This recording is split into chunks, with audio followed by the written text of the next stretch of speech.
Can public debt truly impact future government services?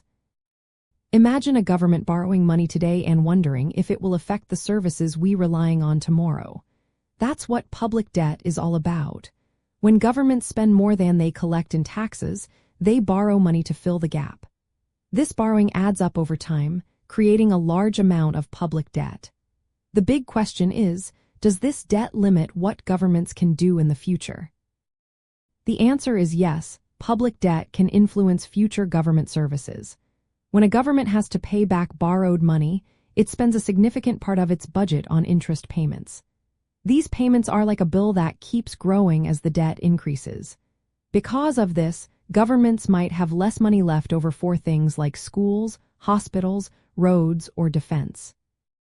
This is called the opportunity cost of debt because money spent on debt repayment is money not spent on public services.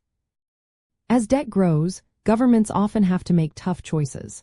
They might cut back on programs or delay new projects to keep up with debt payments. If the debt gets too high compared to the size of the economy, or what is called the gross domestic product, it can make borrowing more expensive. Higher interest rates mean it costs more to borrow money, which can lead to a cycle of increasing debt and higher costs. Sometimes, governments borrow money to invest in things that can boost the economy, like building infrastructure, improving education, or funding research.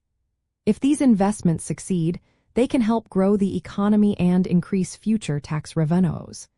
This means more money for public services down the line.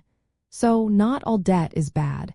It depends on how the borrowed money is used. From a capitalist point of view, too much public debt can be a problem. It can distort how capital is allocated because governments borrowing heavily might compete with private businesses for funds. When private companies find it harder to get loans, they might invest less in growth and innovation. This can slow down economic progress and reduce the future resources available for government services.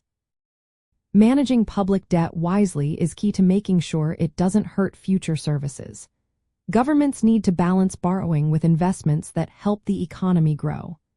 If they borrow too much without a plan, it can lead to austerity measures like cutting public programs or raising taxes, which can hurt the quality of services citizens receive.